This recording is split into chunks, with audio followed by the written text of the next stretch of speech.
lot of us NFL fans love looking back and asking, was that player actually as good as we remember? Or maybe you're new to this sport and wondering, who are some of the underrated stars or forgotten busts? In this series, I want to take a look back and see how good was that player actually. USC started with Defensive Rookie of the Year and the controversy that followed. His NFL journey was anything but ordinary, so how good was Brian Cushing really? Was he a dominant force held back by injuries or a flash in the pan boosted by height? Brian Patrick Cushing, born January 24th, 1987 in Park Ridge, New Jersey. That was a high school beach, so much so that the top college programs are lining up to get him. We're talking Notre Dame, Georgia, Penn State, all wanted him on their roster, but in the end, Cushing made his choice and committed to the powerhouse USC. At USC, Cushing didn't waste any time making an impact. He was part of one of the most legendary linebacker groups in college football history. Played under Pete Carroll and helped lead the Trojans to multiple Rose Bowl victories. Cushing was known for his intensity, versatility, and straight-up fearless play on the field. By the time he wrapped up his college career, he had earned All-American honors and solidified himself as a top NFL prospect. Came time to declare for the draft, Brian Cushing was looking every bit like a first-round pick. I think 6'3", weighing in at 243 pounds, the guy was built like a tank. It wasn't just size, he had the athleticism to back it up. Combine Cushing posted a 4.74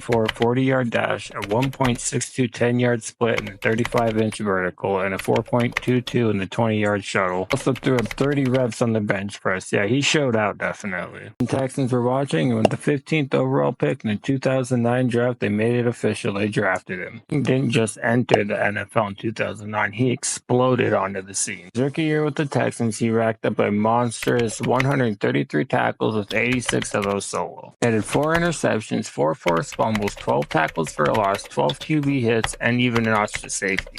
The dude was everywhere on the field. Dominance earned him a Pro Bowl selection, All-Pro honors, and he was crowned NFL Defensive Rookie of the Year. The Texans finished the season 9-7, just barely missing the playoffs. Just as things were looking sky high for Cushing, controversy hit. May 7, 2010, ESPN's Adam Schefter reported that Cushing would be suspended for the first 4 games of the 2010 season. Why? He tested positive for elevated levels of HCG, a hormone sometimes associated with performance-enhancing drugs. The test actually dated back in 2009 during his breakout rookie season. Cushing denied ever using PEDs and said he'd undergo medical testing to figure out how the hormone ended up in his system. Even suggested it could have been related to a cancerous tumor, though nothing was ever confirmed.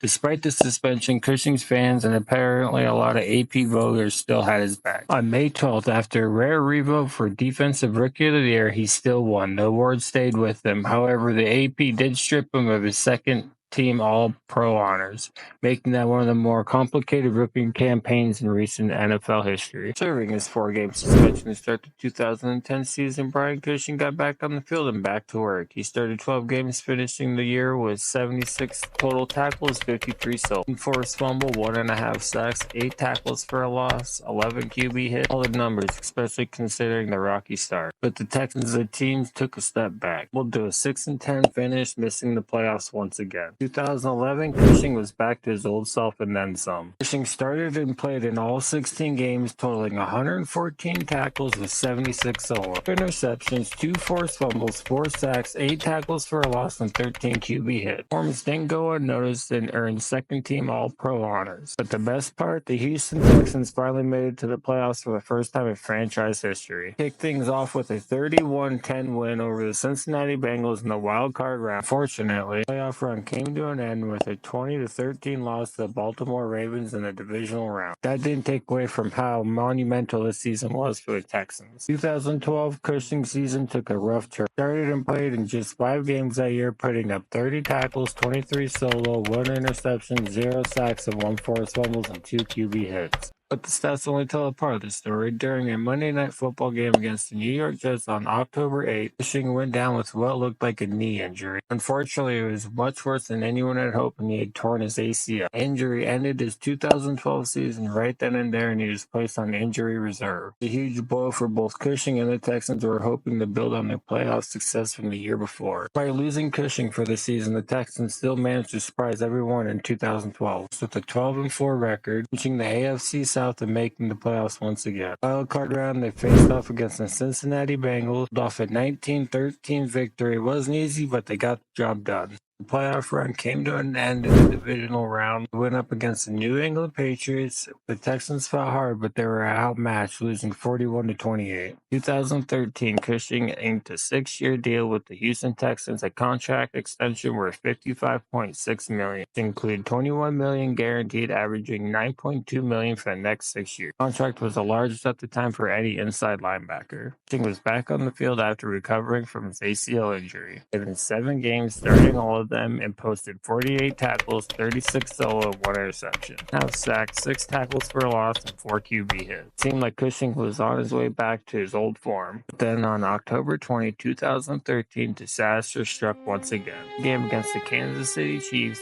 Cushing was on the receiving end of a low block from Jamar Charles. The hit caused a broken fibula and a torn fibular collateral ligament. It was a brutal injury, and the Texans soon announced that Cushing would be out for the remainder of the 2013 season. They finished with a horrendous 2-14 record, the worst in the league that year. Unfortunately, this meant they missed the playoffs by a mile. It was a rough year, especially for Cushing, who had already been through so much with his injuries. In 2014, Cushing was back on the field playing and starting in 14 games. He finished with 72 tackles, 41 solos, 0 interceptions, 1 sack, 1 tackle for a loss, and 9 QB hits.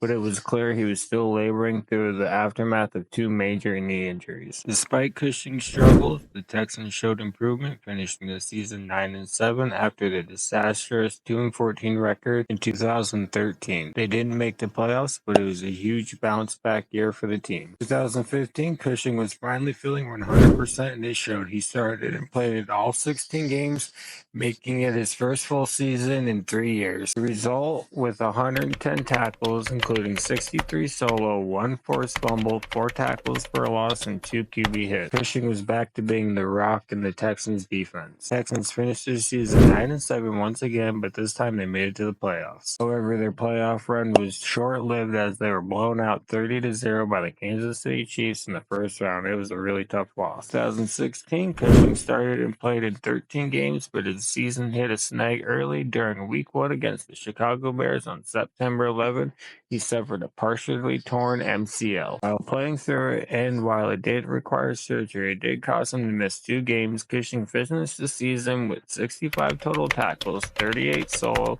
0 interceptions, 0 sacks, 2 tackles for a loss, and 2 QB hits. Texans finished with a 9-7 record, earning a playoff spot in the wildcard round. They defeated the Oakland Raiders 27-14, advancing to the divisional round for the first time since 2012. Fortunately, their playoff run ended there with a 34-16 loss to the New England Patriots. 2017, Cushing was hit with a 10-game suspension for violating the NFL's performance-enhancing substances policy. Yeah, again. This suspension came after his 2010 PED suspension, and it definitely affected his legacy. He only played in 5 games that year, and though he had some solid moments, the suspension overshadowed it a lot. In 2018, after his suspension in 2017, Brian Cushing did not play at all during the season. On March 5th, 2018, the Houston Texans officially released Cushing after 8 seasons with the team. The release came after a long and tumultuous period, which included injuries and multiple suspensions. The decision was hard for both Cushing and the Texans. It marked the end of his playing days in the NFL. Throughout his career, Cushing was a dominant force when healthy. He had a key role in shaping the Texans' defense in the late 2000s and early 2010s. However, injury and suspensions ultimately shortened his career, with Cushing officially retiring after being released. So how good was Brian Cushing actually? In one word, relentless. Cushing's career was defined by his nonstop attitude, whether it was the rookie season where he burst on the scene with 133 tackles or fighting through injury and suspensions. He never gave up. His relentlessness made him a driving force on the field. When he at his best, he was one of the top linebackers in the game. Despite his setbacks, Cushing's heart, hustle, and toughness were what truly set him apart.